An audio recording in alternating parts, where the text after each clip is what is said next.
अच्छा, मुलांना भूक लागली आणि तुम्हाला काहीतरी झटपट स्नॅक्स बनवायचं आहे, तेही घरामध्ये उपलब्ध असलेल्या साहित्यामध्ये आणि कमी तेलामध्ये, तर ही रेसिपी पूर्ण पहा. बाहेरून कुरकुरीत आणि आतून एकदम चीजी असं हे स्नॅक्स बनतं आणि चवीला एकदम भारी लागतं. मुलं आवडीने खातील, कारण एकदम चीजी असं हे स्नॅक्स मुलं एकदम आवडीने खातातच. त्यामुळे एकदा नक्की बनवून पहा. तुम्हालाही खूप आवडेल आणि एवढे जबरदस्त टेस्टी लागतं ना, की मुलं नेहमी तुम्हाला बनवायला फर्माईश करतील. तर त्यासाठी रेसिपी पहा पूर्ण, म्हणजे तुम्हाला कळेल की एक स्नॅक्स नक्की बनवलं कसं जातं. याआधीही माझ्या चॅनलवरती स्नॅक्सच्या बऱ्याच रेसिपी आहेत, त्याही तुम्ही पाहू शकता. तर त्यासाठी आपल्याला लागणारं साहित्य म्हणजे 1 कप इथे घेतलेला आहे बारीकवाला किंवा जाडा, जो तुमच्याकडे रवा असेल तो घ्यायचा आहे. 1 कप घ्यायचा आहे. तर आता हा रवा जो आपण आहे मिक्सर जारमध्ये घालून घेऊया. तर माझ्याकडे बारीकच रवा होता, पण आपल्याला अजून याला बारीक करायचं आहे. त्याचबरोबर आपण घालणार आहोत 1 कप पोहे, जे आपण कांदा पोहेसाठी पोहे वापरतो ना, ते 1 कप पोहे घेतलेले आहेत. आता पोहे नसेल तर फक्त रव्यापासूनही तुम्ही हा स्नॅक्स बनवू शकता. त्यासोबत आपण या स्नॅकला चांगलं खुसखुशीतपणा आणि कुरकुरीतपणा येण्यासाठी सोबतच चवीसाठी 2 चमचे बेसन घालतो आहे. आता हे सर्व साहित्य आपल्याला चांगलं असं मिक्सरमध्ये बारीक वाटून घ्यायचं. एकदम बारीक असं पावडर झाली पाहिजे इतपत ही बारीक मिक्सरमध्ये फिरून घ्यायचं आहे. तर बघू शकता मस्त अशी बारीक एकदम पावडर झालेली आहे. आता हे ठेवूया साईडला. आपल्याला अजून काय साहित्य लागणार आहे बघा. एक बटाटा घेतलेला, मध्यम आकाराचा बटाटा किसून घ्यायचा आहे आणि 1-2 वेळा धुवून पाण्यामध्ये भिजत ठेवायचं आहे, म्हणजे त्यामधलं जे स्टार्च असतं ना, ते निघून गेलं पाहिजे. आता हा बटाटा ठेवूया साईडला आणि आपण वळूया गॅसकडे. तर गॅसवरती मी कढई ठेवली आहे, त्यामध्ये 2 चमचे घेतलेलं आहे तेल. तेल तापलं की यामध्ये एक छोटा चमचा घालूया जिरं. जिरं बघा थोडंसं चटकलं की यामध्ये एक हिरवी मिरची घेतली, एकदम बारीक चिरून घ्यायची आहे. म्हणजे काय होतं, ते खाताना मुलांना दाताखाली येत नाही बारीक चिरून घेतल्यानंतर. त्यानंतर आपल्याला यामध्ये घालायचं आहे पाणी. तर ज्या कपाने रवा घेतला आहे त्याच कपाने आपण इथे 2.5 कप पाणी वापरणार आहोत. म्हणजे 2 कप रव्यासाठी, 1 कप रव्यासाठी 2 कप पाणी, आणि आपण जे पोहे घेतले होते 1 कप, त्यासाठी अर्धा कप पाणी असं वापरणार आहोत. त्यानंतर यामध्ये घालूया एक छोटा चमचा अर्धा चिली फ्लेक्स. आवडत असतील तर घाला, नाही घातला तरी चालेल. एक छोटा चमचा आपण ऑरेगानो किंवा पिझ्झा मिक्स जे तुमच्याकडे असेल ते घालायचं आहे. यामुळे ना या स्नॅक्सला असं पिझ्झासारखा फ्लेवर येतो, जो मुलांना खूप आवडतो. तर एक उकळी आता येईपर्यंत आपण वाट बघूया. तोपर्यंत आपण यामध्ये घालूया मीठ चवीनुसार. तर पाण्याला बघा उकळी आलेली आहे. त्यानंतर यामध्ये आपण घालणार आहोत बटाटा. जो आपण बटाटा किसून ठेवला होता त्याचं पाणी पूर्ण काढून घेतलेलं आहे आणि हा बटाटा यामध्ये घालायचा आहे. तर बटाटा किसलेला आहे, त्यामुळे शिजायला वेळ लागत नाही. 1 मिनिटभरामध्ये हा पटकन बटाटा शिजतो. तर 1 मिनिटभर आपण हे बटाटे शिजून घेऊया. तर पाण्याला आधीच उकळी आलेली आहे, त्यामुळे बटाटा पटकन शिजलाही जातो. तर बघा उकळी आल्यानंतर यामध्ये ना मी घालते स्वीट कॉर्न. तर माझ्याकडे स्वीट कॉर्न होतं, उकडलेलं होतं. त्याला मी छोटे छोटे असे तुकडे करून घेतलेले आहेत आणि ते घातलेले. इथं तुम्हाला स्वीट कॉर्न नसेल घालायचं तर नाही घातला तरी चालेल. सिमला मिरची असेल ते घालू शकता किंवा नाही काही घातलात तरी चालेल.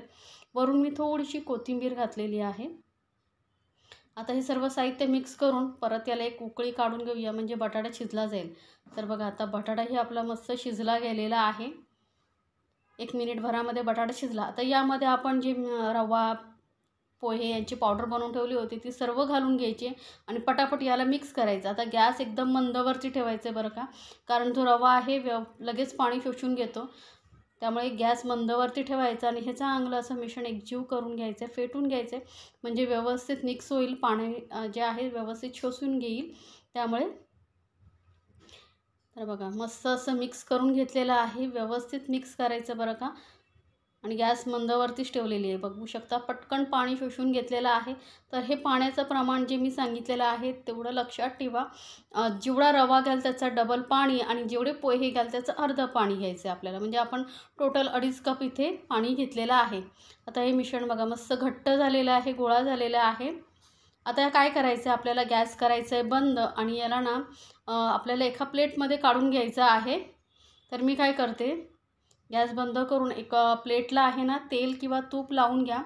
तर बघा मी ज्या प्लेटला तेल लावून घेतलेलं आहे, या प्लेटमध्ये आपल्याला हा जो नाश्ता आहे बनवलेला आहे तो काढून घ्यायचा आहे. म्हणजे काय होईल, थालीला चिकटणार नाही आणि थोडा हलका असं पसरवून ठेवायचं, म्हणजे लवकर थंड होईल. फॅन खाली ठेवला तरी चालेल, कारण आपल्याला ह्याला मळायचं आहे. तर गरम गरम आपण मळू शकत नाही ना, तर थोडा वेळ आपण याला थंड करून घेऊया. थोडा वेळ थंड करून घेतल्यानंतर फॅन खाली ठेवलं होतं. तर हे मिश्रण थोडंसं हलकंसं कोमटच आहे अजून, तरी हाताला थोडंसं तेल लावून मी मळून घेतलेलं आहे, कारण जास्त आपल्याला थंड करत ठेवायचं नाही. हलका हाताने टच करू एवढं आपलं थंड झालं की याच्यानं मळून घेतल्यानंतर छोटे बॉल एवढं घ्यायचं आहे आपल्याला पोर्शन.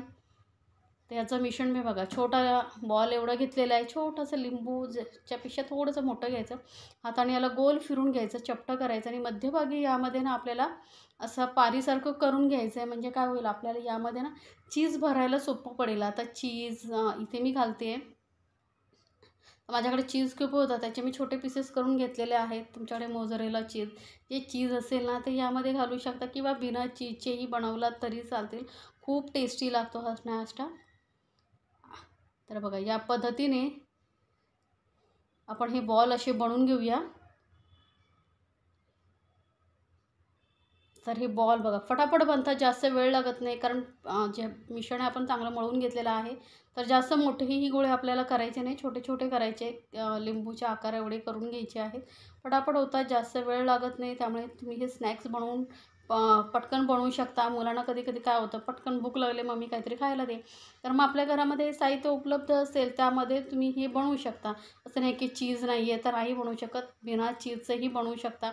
याऐवजी तुम्ही यामध्ये भरपूर प्रमाणात भाज्याही घालू शकता, ज्या तुमच्याकडे भाज्या आहेत. जसं मी इथे स्वीटकॉर्न घातलं आहे, इतर सिमला मिरची वगैरे तुमच्याकडे ज्या भाज्या आहेत त्याही घालू शकता, गाजर वगैरे. तर बघा हे असे बॉल मी बनवून घेते. तर बॉल आपले बनवून तयार झालेले आहेत. हे तुम्ही ना बनवून फ्रीजमध्ये एअरटाईट डब्यामध्ये भरून ठेवू शकता. 2-3 दिवस अजिबात खराब होणार नाहीत.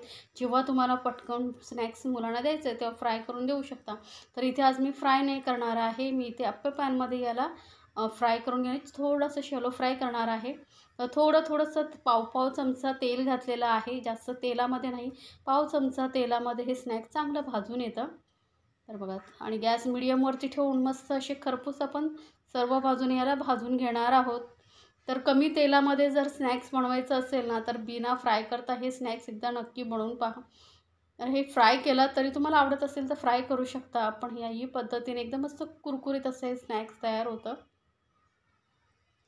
तर बघा आलटून पलटून आपण सर्व बाजूने मस्त याला कलर येईपर्यंत फ्राय करून घ्यायचा आणि गॅस एकदम मिडियमपेक्षा कमी ठेवायचा आहे. म्हणजे काय होईल, पटकन करपणार नाही. नाहीतर काय होईल, बाहेरून असं तुम्हाला वाटेल की कुरकुरी झाले पण आतून कच्चं राहू शकतं. तर एकदम मिडियमपेक्षा थोडीशी कमी ठेवायची आणि असं कुरकुरीत होईपर्यंत आपण हे तळून घेऊया, शॅलो फ्राय करून घेऊया. तर बघू शकता एकसमान सर्वत्र कलर आलेले आहे. हलका गोल गोल फिरवत मी याला स्नॅक्सला आहे मस्त कलर येईपर्यंत फ्राय करून घेते. बघा तेलही कमी लागतं, त्यामुळे तुम्ही आवडीने खाऊ शकता, मुलांना देऊ शकता, टिफिनमध्ये देऊ शकता, मुलंही आवडीने खातील. तर हे स्नॅक्स आपलं तळून झालं आहे तयार. तर गरमागरम कुठलाही सॉसबरोबर तुम्ही द्या किंवा असंच खालात ना, जबरदस्त टेस्टी लागतं. माझ्या मुलांना तर खूप आवडलेलं आहे स्नॅक्स. तर तुम्हीही एकदा नक्की बनवून पहा आणि मला सांगायला विसरू नका तुम्हाला ही रेसिपी कशी वाटली. तर मी तुम्हाला एक तोडून दाखवते, किती चीजी असं हे बघू शकता स्नॅक्स झालेलं आहे. मस्त चीजी असं हे स्नॅक्स लागतं. तर बनवा आणि एन्जॉय करा आपल्या फॅमिलीसोबत. गरमागरम टेस्टी क्रिस्पी चीजी असे स्नॅक्स.